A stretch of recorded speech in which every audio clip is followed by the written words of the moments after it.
Hello, how are you? I hope you're doing well. My name's Charlie, and this is the British English Podcast, the show that focuses on British culture and British English, to help you acclimatise to the wonderfully weird British people and the language that they speak. Now, I'm allowed to say weird because I'm British too. Currently, I live in Australia, but I have been living in a variety of different places in the last 10 or so years. But the whole of my childhood and my young adulthood, I was brought up in the UK. And both of my parents identify predominantly as British, although my dad is half Australian.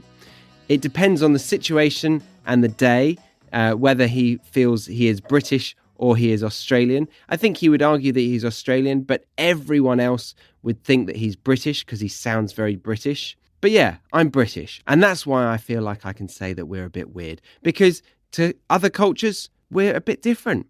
Now, there's not just one culture in the UK, there's many, and it's my job, or I feel like it's my job, I've given myself the job title, let's say, of exempling different cultures around the UK for you to better understand all of them. And this episode is going to be focusing exactly on that.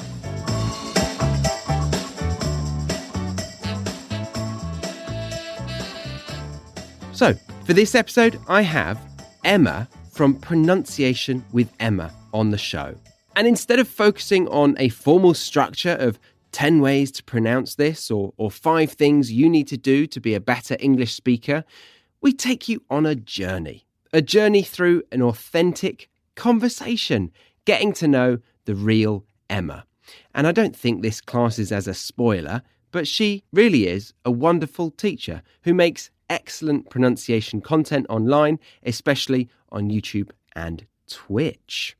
Emma is British, but not from where I'm from. So we have different accents, which is incredibly important for you, as the English you'll hear if you come to the UK is insanely varied. And so I feel like it's my job to prepare you for that. Yes, you might want and might need an accent that you can easily understand early on in your language learning journey, but as you progress, I highly recommend that you keep exposing yourself to more accents and dialects which you as a non-native might not be exposed to as much. So I highly recommend that you keep exposing yourself to more accents and dialects, which you could view as exhausting, but I like to think of it as exciting. You know, you're learning a language that has so many rabbit holes that you can take a deep dive into and learn a ton more about. So when you feel like you might have learned all there is to learn about English, you've got so much more awaiting you that will excite you, that will make you fascinated by this language and the cultures that surround it. So let's get into the conversation with Emma, and we'll start by explaining where she's from and go on to learn more about that part of the UK. So sit back, relax, and unwind with Pronunciation with Emma.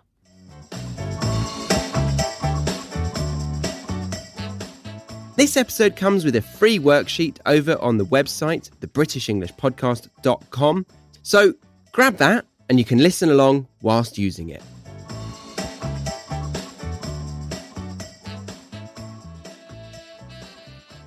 So, Emma, thank you very much for being on the show. How are you? Thank you for inviting me. I'm very well, thank you. How are you? I'm good.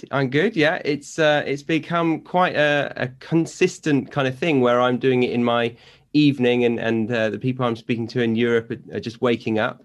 So I imagine it's fairly early doors for your concentration levels. Do you feel like you've woken up properly enough yet?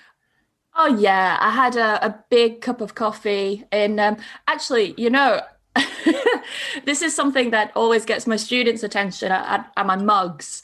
And this one, I don't know if you can see, it's actually a Yorkshire-themed mug. It says, wow. Can you read it? I don't know if you can read it. Yeah, it says God's Own County. God's Own County. Yeah. Oh, that's a lovely pronunciation. Yeah. Can you say it one more time? God's Own Country.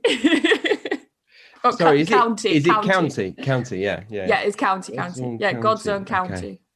Okay, yeah. Yeah. So that's, I mean, that introduces a part of the reason why I wanted to bring you on. So you are from Yorkshire, would you say? I am, yes. I'm Oh, from York originally. And then when I was okay. about 8 years old, we moved to East Yorkshire. So for people who don't know the geography of Yorkshire, don't worry. But York is in North Yorkshire. And I moved to a small town, yeah, when I was about 8 years old. Very small, kind of like closed off, very, very different to York. Very, very different. I won't say the name of the town because, quite honestly, I'm embarrassed by it. And Wow. it's very small. Yeah, I really didn't like the town. I can remember like the first day I moved there, like I was bullied, like on my first day of school, like, and I was literally bullied every single day. Oh God. So yeah, yeah. Let's just start this off as like a therapy session, shall we, Charlie? Yeah. Yeah. So when I was 8, I'm joking, but yeah, I'm really not a fan. But it's in East Yorkshire. That's all people have to know. Yeah. Okay. So, was it kind of bullying because you were not from where they were from? Like, is there a different accent?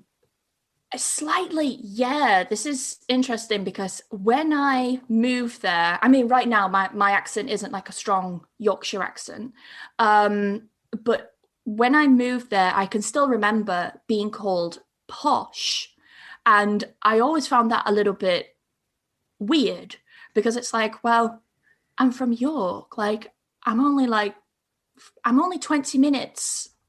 I'm only from 20 minutes down the road. Like it's really not that much of a difference. But apparently I used to say no in a very posh way because in this specific town, they would say no.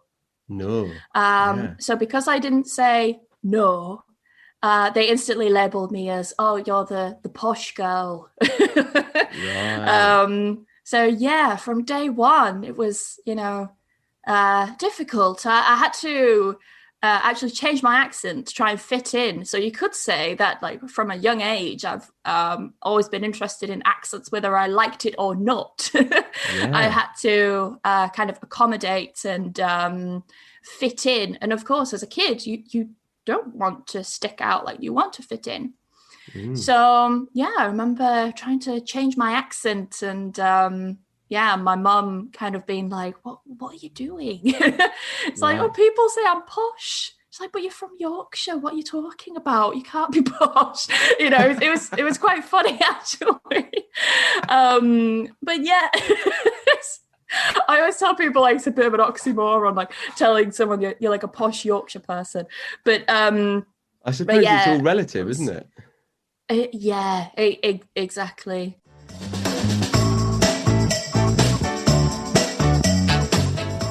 As I've been letting you know, this is part of the Academy. And the Academy is where I give you part 2 and part 3 of this episode with transcripts as well. I also give you exclusive videos breaking down the language used and giving you real life examples of how to use it. I give you pronunciation practice audios, questions to help you retain the information you are learning within these episodes, and many more things. As one Academy student said, it's like I've created a whole world of online learning in the Academy. So if you feel like you want to get more from these episodes, then head over to the website and check out the sample stuff available for the Academy for free to get a taster of what it's all about. I personally think it will blow your socks off, meaning it will really surprise you, and hopefully in a good way. Although I do want to say, if all you're wanting out of this is the extended podcast episodes with transcripts, then I have created the premium podcast, as that is, well, it's cheap as chips, really, but you get the full length of the show and the oh so useful transcripts. So we've got the free podcast, the premium podcast, and the Academy. There we go. I think that's probably how I got into pronunciation. There you go. From that very first thing, that first moment of being bullied. It's led up to this moment. Well, I will have mentioned it in the introduction, but yeah, so Emma does a YouTube channel called Pronunciation with Emma, and it is exactly that, isn't it? It's focusing Yeah. on the small and the grand parts of the speech, particularly the pronunciation. So it's very, very good resource, and I've used it many times. So thank you Thank you. for that. Yeah.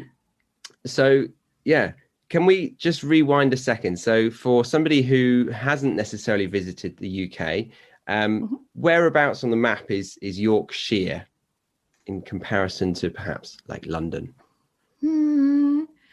Well, it's really funny. When I was in Spain, I'm going to leave. I do this a lot. I'm really sorry, but I always kind of lead things with a story. I like that. When I was when I was teaching in Spain, I was a language assistant, and I can still remember I was teaching these. I think they were like 13, 14-year-olds. Some people would say it's a difficult age, but actually, I love teaching teenagers. I think they're a lot of fun. And I can still remember this one kid. He asked me, Emma, where are you from? Are you from London? Because to a lot of these kids, like London was England, and England was London. Yeah. And I said, no, I'm from York. I said, oh, where is that? I said, oh, it's in the north of England. Oh, Scotland. I said, no, there is land in between. There's land in between London and Scotland, and I'm in between there. So that's how I explained it to them. And actually I did get a map out to show them, because when I say north, a lot of people do think Scotland for some reason. But yeah, it's not quite Scotland, it's a little bit further down. If you look at the map of the UK, there's a little bit, if you look at the right hand side, there's a little bit that kind of like goes in, right? You probably don't know what I mean right now, but if you look at the map, you'll see what I mean. It goes in a little bit. And right in there, in that bit where it goes like right in, is where I'm from. There we go. That little bit there. Yes. Yeah. So okay. That's another way to describe where I'm from. Yeah. Okay. So you're from there. But were you born and raised around there, and you stayed there for a long time? So when I was born in York Hospital. And my parents are from Yorkshire. My grandparents are from Yorkshire. Like, it's strange, because when I tried to like track my ancestry, when you ask your grandparents, like, where was great grandma from, whatever, everyone's from Yorkshire. It's really weird. So I was born in York. I grew up in York until I was about 8. And then we moved to the small town, and I was there until I was about 18 and 19. And then I thought, right, I need to get out of here. Like, I'm going to uni. I'm leaving this town, because there wasn't much there in terms of opportunities and things like that. So I went back to York, actually, and I did my degree in York, at York St. John, which was amazing. And now I'm in Bristol. So I've lived in Spain as well. I've lived near Brighton. But yeah, in terms of like my childhood and growing up, York, and then a little bit of this small town. Yeah. Yes. Okay. Yeah. Nice. So you went from York and you're now in Bristol. So when did the YouTube channel start?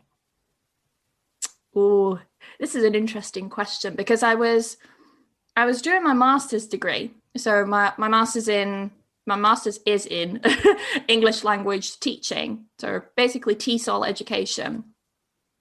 And once I finished that, I remember thinking, what now? Like, what should I do now? And I just remember kind of like, as you do, scrolling on Instagram, YouTube and stuff like that. Like, you see all these teachers and you're like, I could never do that. I could never do it. But the thing that really kind of got me into doing it was when I was teaching in Bristol, a lot of my students had problems understanding accents from specifically England. And when I was teaching them, I would say things like, I don't know, did you come by car? And this word car would always throw them off. They would kind of say like, oh, car? What's car? So I would have to write it down. And then they're like, yeah, car. Or they would say it with like an American accent, like, oh, car. It's like, no, I said car. So I was quite frustrated, actually, that I had to switch to this almost American sounding accent with some students. And of course, it's not their fault. Like, they just didn't expose themselves too much, if that makes sense, to the different accents. They just weren't used to it yet. Yeah. So I kept telling them, you need to go on YouTube and try and find some teachers who teach pronunciation and who teach more about like, British accents or accents in general. But there were only like American channels. And my students kept coming back saying, no, I can't find anything. I can just find American pronunciation channels. I thought, now, they're clearly not searching hard enough. Like, there's got to be something out there. So I remember like searching, could only find maybe 1 or 2 channels. And I thought, this is crazy. Like, out of all the English teachers in the world, there are only like 1 or 2 people focusing on pronunciation and accents from the UK. So I thought, you know what, that this needs to change. But I was too scared. I was really scared to put my face on YouTube because, as everyone knows who does YouTube and stuff, it's quite like it puts you in quite a vulnerable position almost. You put yourself out there and it's not just your voice, but it's your face and things like that. Your face goes on the internet. And it's quite a scary experience. I remember like publishing my first YouTube video, which actually I had a look back at the other day, and it's so cringy. Like, I'm so tempted to like unlist it, put it as like unlisted. Don't do it. It's so good for viewers who like a channel. It's so nice to see the growth. Exactly, that's it. And I do actually have some comments, because I check my comments when I can.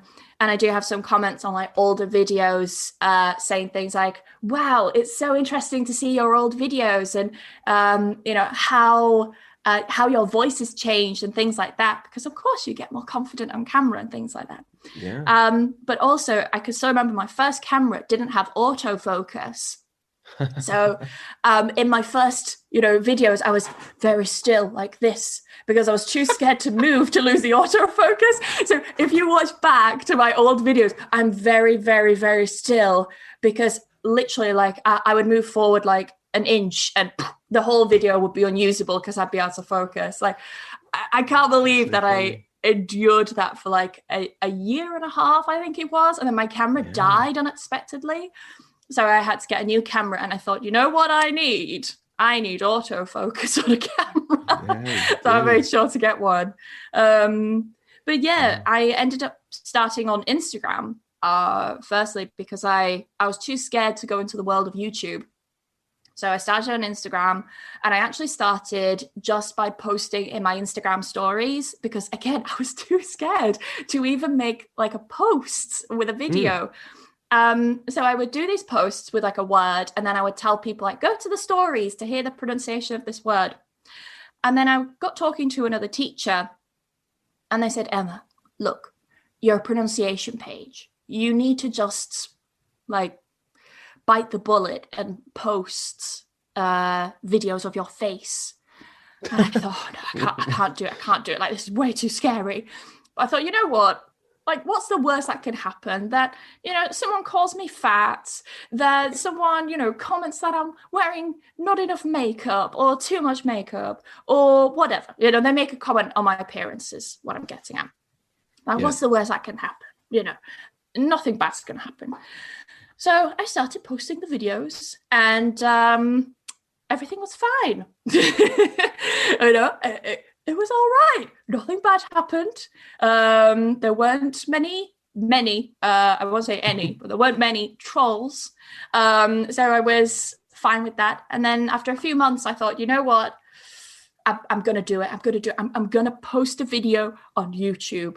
And it's still there for the world to see. It was about the words bear, beer, bird, and beard. And I thought it was the best video I'd ever edited, as we all think when we put a video out there, and then we go back a few months later and realize it was just Very true. Pure cringe. So it's still there if people want to go and see it. But that's how I got started, was because my students in Bristol, where I am, were struggling to understand people from the UK, specifically England, accents like the RP accent, for example. I would play recordings, they would be studying for IELTS and stuff, they would hear an RP accent or modern RP, and they would struggle because it's non-rhotic, like they don't pronounce the R's. And that really threw a lot of them off, and they got quite confused by it. So that's why I started, because there was this little niche sitting there. You found it, definitely. Yes. Very good. So could we example some differences between the Yorkshire accent and the RP accent?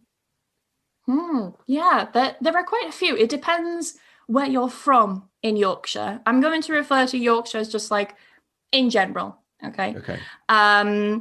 So some of the key differences are definitely in the vowels. A lot of the vowels people would say are flatter. So instead of saying so, like I just did, people would say so. Day becomes day, way, say, no, go, low. The sound as well is one that I had to learn. So instead of saying like pub, shut, luck, they would be like look, pub, shut. Like, look, the pub shut, and that's a sound I actually had to learn.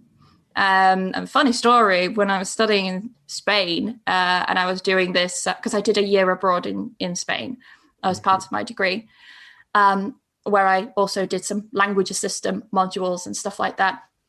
So I wasn't working as a language assistant. It was kind of like for credits. It's how I got into teaching, actually, out of my own laziness. It's a story for another podcast. It's weird because I'm so hardworking usually, but yeah, I got into teaching out of pure laziness. And I can still remember, I was teaching these secondary school students, and there's this one girl who said to me, "Should people from Yorkshire be teaching?" And to this day... She just left it there. Yeah. Well, should people from Yorkshire be teaching English? Is kind of what she was getting at. Not like teaching in general, like we're just all bad teachers.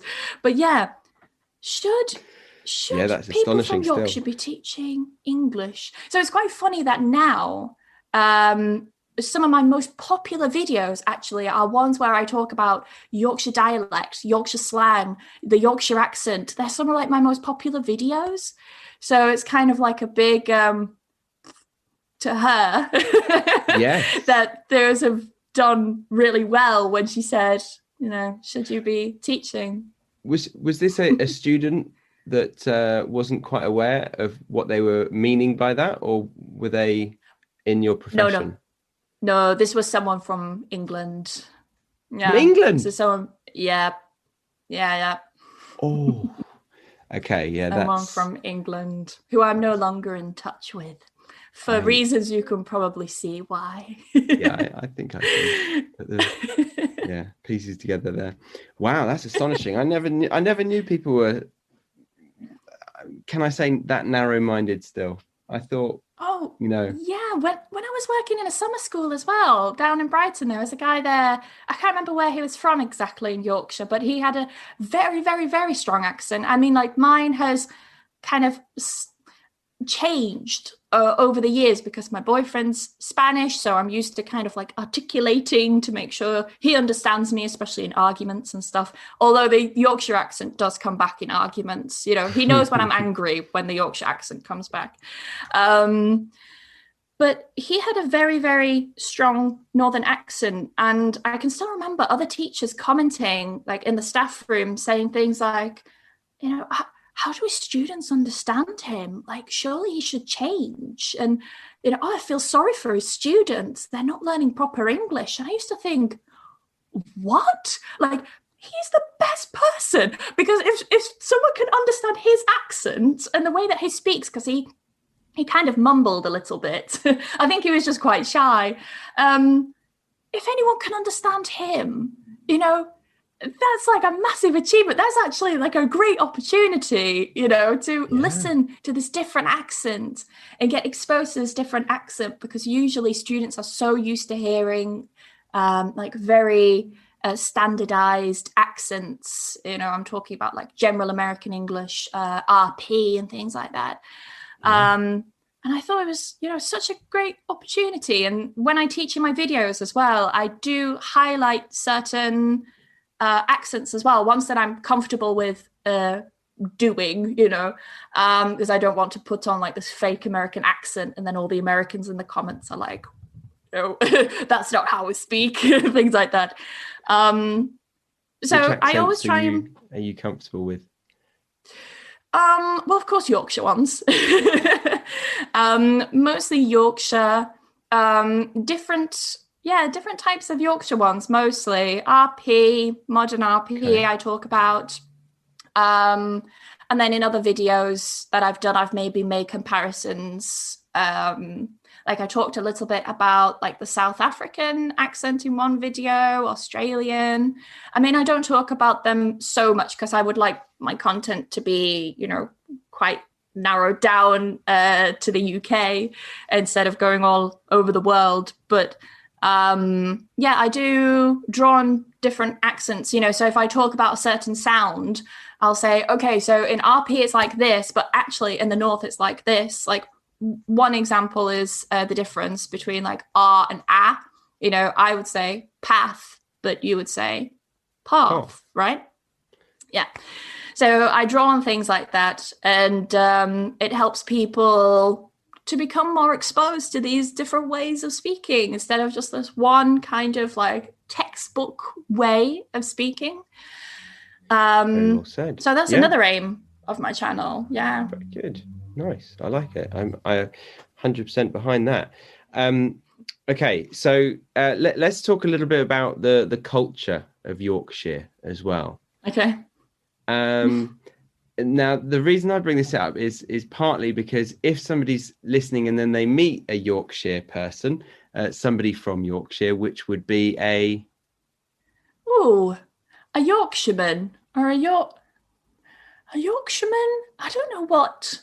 We wouldn't say a Yorkshire woman, a Yorkshire lass, maybe. Oh, well, there's a word that you need to explain. Lass.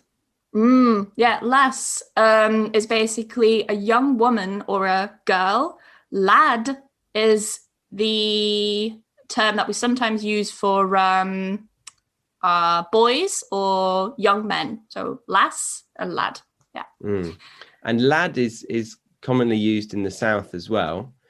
Lass, yeah. I don't feel like I'm that comfortable. I don't feel like I'm allowed to say it that much. I give you permission. You have my Yorkshire blessing. You can use it now.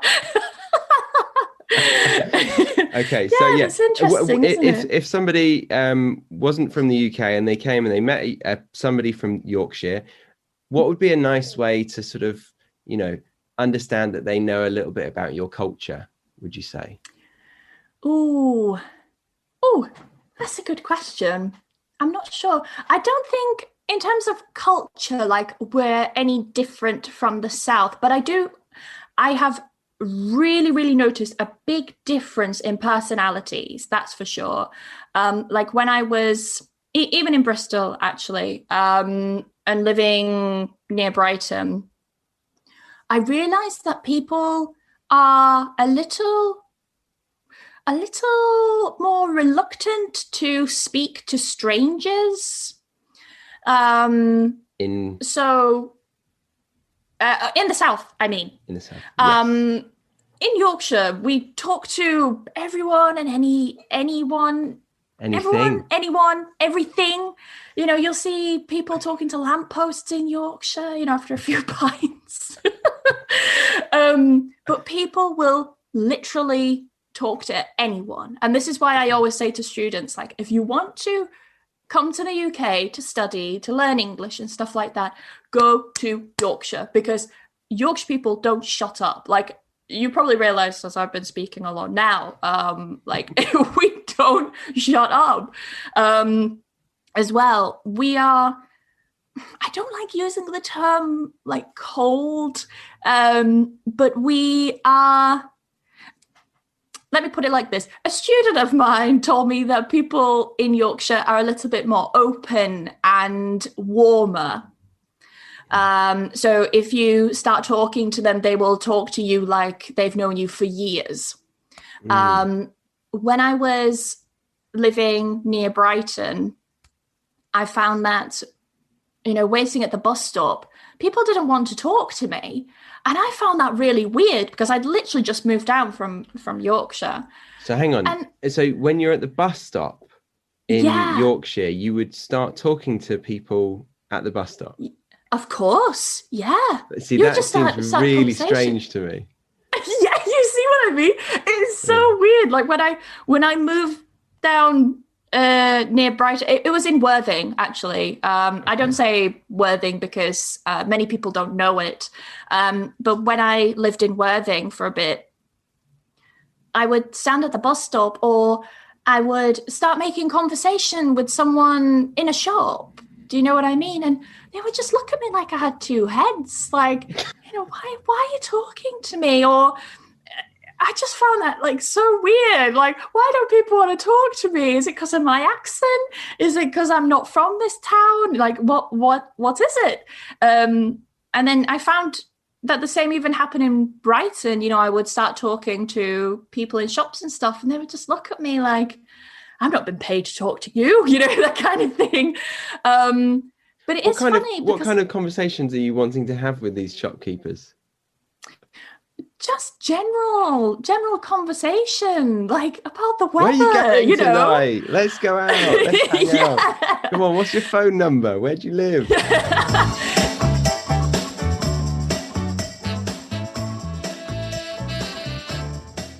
And we're going to leave the conversation there. But as this is a season-based episode, we've got 3 parts of the conversation for you to enjoy, and a whole academy lesson for you to dive deep into the language and the pronunciation of the native expressions that we used in this episode. So if you want to get involved in part 2 and learn how a conversation in a bus stop in Yorkshire might turn out, or how people from outside of Yorkshire react when they meet a Yorkshire lad or lass, and even how to deeply offend someone from Yorkshire. Yeah, we touch on that. And then in part 3, we also go on to talk about Emma's opinion of Brighton. A lot of non-natives go to Brighton, so you might be interested in this. And then we have a story in which Emma is faced with adversity. But we don't just leave it there, because Emma goes on to tell us about Bristol as she moved over there in the last 5 or 6 years. And she gives her thoughts on the city and whether she thinks that people should move there.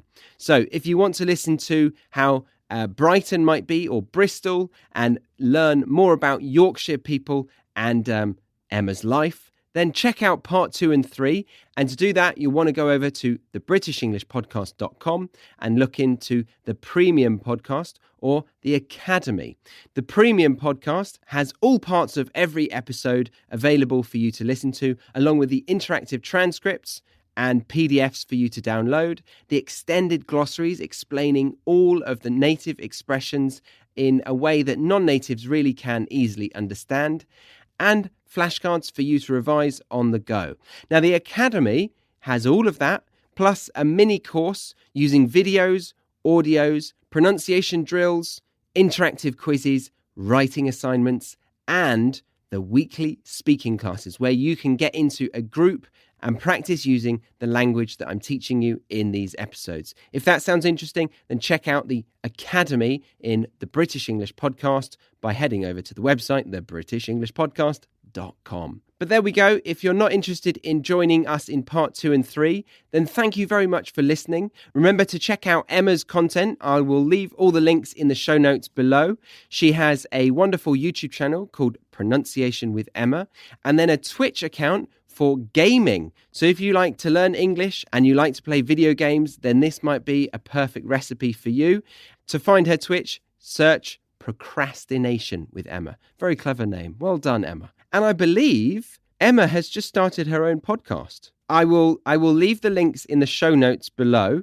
Now, somebody messaged me the other day and said, Charlie, you keep mentioning all these links, but I don't know where to find them. You know, you say in the show notes or in the description box. Where is that?